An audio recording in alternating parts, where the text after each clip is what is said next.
Bismillahirrahmanirrahim. Alhamdulillah Rabbil Alameen. Hasbunallah wa ni'mal wakil. The Lord is my light and my salvation. Whom shall I fear? And yea, though I walk through the valley of the shadow of death, I will fear no evil, for you art with me. Thy rod and thy staff, they comfort me. Thou preparest a table before me in the presence of my enemies. You anoint my head with oil. My cup runneth over. And surely goodness and mercy shall follow me all the days of my life. And I will dwell in the house of the Lord forever and ever. Amen. Assalamu alaikum. It's Friday. Welcome to Johnny's Bite. And Juma Mubarak to all our Muslim brothers and sisters. Pray for Ghana today. Pray for Ghana. It's important that you pray for Ghana. The rains are here. And I want you to be careful today while you go out, because the Ghana Met has told us that the rains will come. And I'm happy for the Ghana Met. Please put up their award there. For the first time, they say in over 130 years, they have won an award. But also know that we have introduced a new segment after Johnny's Bite on 3FM 92.7. We'll give you 10 minutes on the phone lines. 055 924 2717. 055 924 2717 and 055 691 0154. 055 691 0154. 10 minutes after Johnny's Bite, we'll dedicate it to you. You phone in and tell us what's happening in your community. It's important. Please put up the Ghana Meteor's award there. Congratulations to the Ghana Meteor. The Meteorological Agency has been awarded the most efficient state-owned enterprise of the year at the 2023 Pelt Awards organized by SIGA. Congratulations to Ghana Met. And if you notice, these days, Ghana Met, once they put out the notice, it's effective. This around 4 a.m. this morning, Felicity Hafianyo sent me the notice that it was going to rain in the morning. And sharp exactly when she said it was going to rain, it started raining. So congratulations to Ghana Met. This is what we expect other state agencies, state-owned enterprises to emulate. This is an example. Because you remember that I told you some time ago that they declared some 5.3 billion loss, 5.3 billion Ghana cedis loss. And then they also declared some lower loss, about 3 or so, or 2 point something. Now we're told it's 1 point something billion. It's still on the high side, even though it's coming down. Kudos to whoever is managing, Ambassador Boatin and the team who are keeping an eye. But I've raised questions about some of the state-owned enterprise. Gihok, for example. Pay attention there. If the leadership has to be changed, management, change it.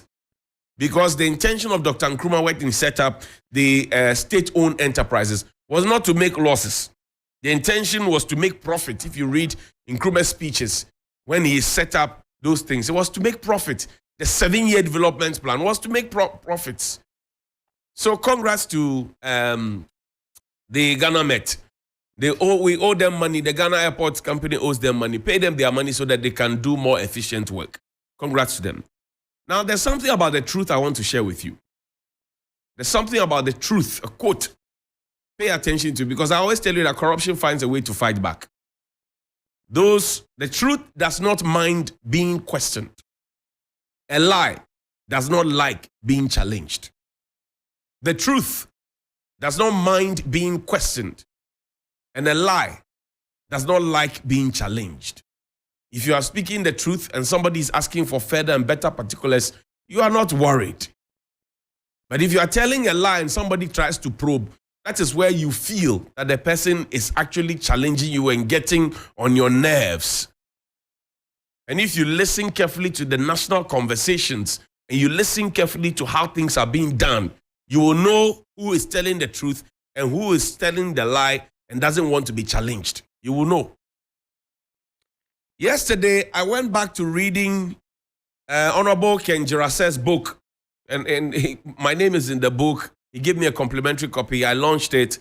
I helped to launch it. Speaker Bagbin and Dr. Kofa Segbefian and a host of other distinguished Ghanaians were there. Now, in this book, he took time to write about the Volta River Authority. He wrote about the creation of the dam. He wrote about the economic impact. He wrote about the future. So I am not surprised that what is happening out there, what is happening out there with the spillage, And the VRA cannot say to us that what is happening out there is controlled spillage.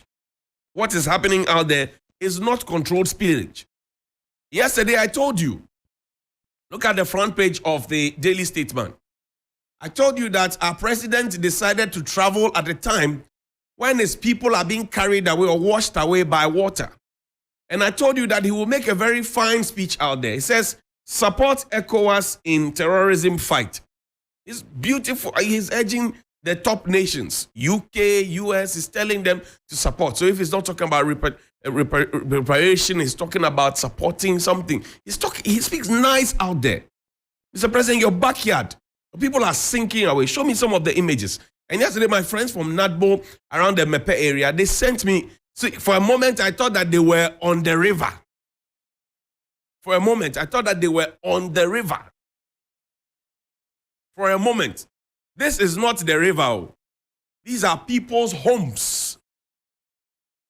You have water all the way up to lintel level, some right in the middle of the entire structure. These are people's homes. These are people's homes. Elsewhere, we would have declared a state of emergency around there. Elsewhere, people's homes. And all you hear, they have to move to higher grounds. They have to move to higher grounds. That is all you hear. NADMO is trying, but I've told you, this goes beyond NADMO. And I'm trying to connect what's happening there to what the people at Tetegu experienced and continue to experience each time there's a spillage. So they'll tell you that, oh, we have to do the spillage because if we don't undertake the spillage, the integrity of the dam will be destroyed. Agree. But when you are going to preserve the integrity of the dam, because we understand that if the dam goes off, the consequences may be worse, will be worse than what we are seeing. It is also important for us to have, that conversation with the people properly. Because I understand that you try to do some stimulation and the people push back because for a long time they have not experienced this. That means that your communication did not go down well. So you had to go back. Is it the case that the Volta Lake is silted? It has to be dredged? Because that's the concern around the Tetegu area too, with Ghana Water. When was the last time any serious dredging happened on the Volta Lake? Or in the Volta Lake? When was the last time? Now, let's read Honorable Ken Jirase's book, page 19 of the book. He says, Down the Forgotten River. That's chapter 3. One of the last paragraphs says, where the dog owner is in charge, like how VRA is in charge of regulating the flow of the regime of the Volta. And he lets loose the dog, whether intentionally or through circumstances beyond his control, and the dog leaves its master's control and causes harm to the bystander. The dog owner cannot hide behind his having made diligent efforts to avoid the attack as an excuse to escape liability in respect of the dog's action. He says, where the dog owner is in charge, like how VRA is in charge of regulating the flow of the regime of the Volta, and he lets loose the dog, whether intentionally or through circumstances beyond his control, and the dog leaves its master's control and causes harm to a bystander, the dog owner cannot hide behind his having made diligent efforts to avoid the attack as an excuse to escape liability in respect of the dog's action. And he puts it well, he says VRA had in the past argued that if it is to compensate the lower Volta communities appropriately, it would have to pass on these extra costs of operating the dam to the ultimate consumer, resulting in a hike in electricity tariffs. That has been their excuse. Now, take me to Waterfront, Mr. Jirase's property. Show me what the Waterfront place, Cisneros, all those, Holy Trinity. Show me what it looked like. The before, 6 years before. Show me what it looked like. Waterfront. Now, Mr. Jirase is threatening class action against VRA. He will mobilize others to go and sue VRA. So this was what they looked like. Waterfront, beautiful place. Look at it very well. I'll show you what it has become now as we speak because of the spillage. Human beings could stand there, right? Human beings could stand there. You could see the trees and all of that. I said, show me after, before and after, what it looks like. There's an after where people are, it's become like a fishing space where people are using canoes. We'll find that. Oliver, you would have to push that in. We'll find that. There's a blue, ceiling after. And the people are using canoes there. You see coconut trees. It's there. And the painful part is that we are now learning that the mortuary at Komboni will have to relocate the bodies to Accra because the water is getting closer and closer and closer. So they have to bring the bodies back. And you know that in our villages, you have the cemeteries in the towns or just before you enter the town, sometimes just when you are exiting the town and crossing over into another town or another village. Now the water is all over the place. Are we thinking of the public health concern? That these cemeteries could have the water go there and the same water will be flowing around the place. Beautiful. That is, you see where the man swimming, where the man is using a canoe. That used to be where waterfront is. This is it. So they are standing up about 6-7 feet higher and watching somebody with a canoe. See the coconut trees I showed you? They have all been submerged. So the public health concern is important to me. Water goes into the cemetery. People have been buried there. Sorry if you're having breakfast. The bodies are now decomposing or rotting. It washes it and it brings it here. And you know that in most of the villages, they still use their dugouts or pit latrines. So water has gone there too. Forgive me if you're having breakfast. And washed it. And people will be walking through them and people are, so the cholera, the typhoid, and other diseases. Has the Ghana Health Service spoken about it? Has our Minister for Health thought about it? Has our National Security Minister said anything about it? What is our plan? This is what waterfront looks like now. I showed you a bare place. Now that's a volleyball net, right? Something have to be done. And the painful part is where you don't see the fellow feeling. The fellow feeling. Yesterday I saw something. I don't know if it's true. And I don't want to believe ever that it is true. That somebody within the MPP is suggesting that they don't vote for you in the Volta region. So they should go and call the people they vote for to come and save them. And I cringed. I said, this had better not been true. It had better not be true. Somebody had said that. Is that the reason when the Ketu South and Nogara area got the tidal wave issue, no major person in government went there? Is that the case?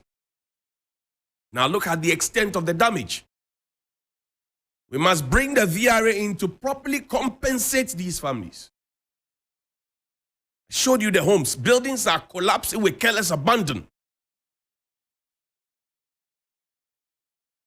Why are we like that? Why are we so wicked? Why are we so wicked? Why?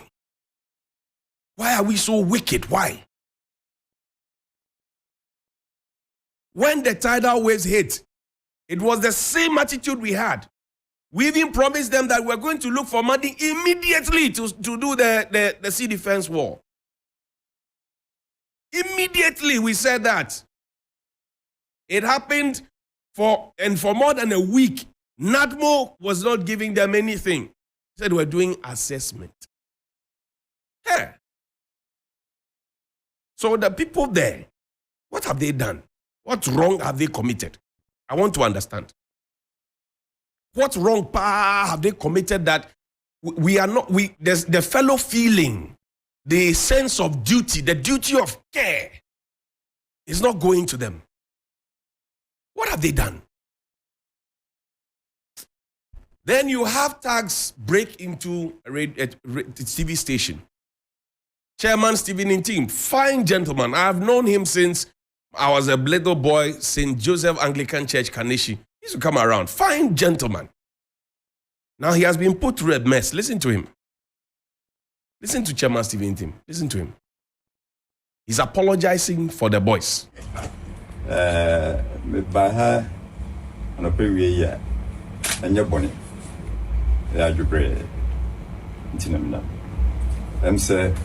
Station ha and chebia assembly this year na efa me kwara no bi eho any station and Ghana phone na chief phones so affected na because me trafia na ma fa ne say enwa be resolve ne ho a na entry Johnny's right. The party nina anemu New Patriotic Party. The one our friend MPP no. The party anemu. Mijina yem president ana adudan kwa Akufo-Addo anemu. Ane other national officers omo come home my yede run a party. Sana on my own behalf Bianca Sansusu. Say as national chairman, Nyamransen Bia CEO station ha free party ni mapa na entwa yi no because me trafia say enwa be resolve ne ho na nsuma mo as national chairman na be baya the party nina nemu the chopa in kabia Peace FM management UTV media nankasa Delta media and the Ghana phone nina so that's Chairman Stephen in team. Fine gentleman, fine business magnate. And you see, you look at the General Secretary of the MPP too, that gentleman, very calm disposition. But, Chairman, you have apologized. I would have wished that you brought those people who went in there, broke in, deputy regional organizer, this person, that person, you would have brought them in there, including those who call, who call the program useless program. You would have brought them in to stand behind you, Mr. Chairman, to apologize. Because now what you have done looks like you are using your influence to apologize, but you're also shielding them and encouraging them. And you see, you will not break into a studio, Mr. Chairman. But those people had followers, including those you are blocking our property. So they are the ones down there who will go and foment trouble in future because they see it as an endorsement to misbehave. We couldn't do Facebook Live today because there was a technical challenge. But we will rectify it so that Monday will give you. But I'll leave you here. In the next 10 minutes, 055-924-2717, 055-924-2717, and 055-691-0154. We are on X, but you can call me right now. Community issues. Have a good morning.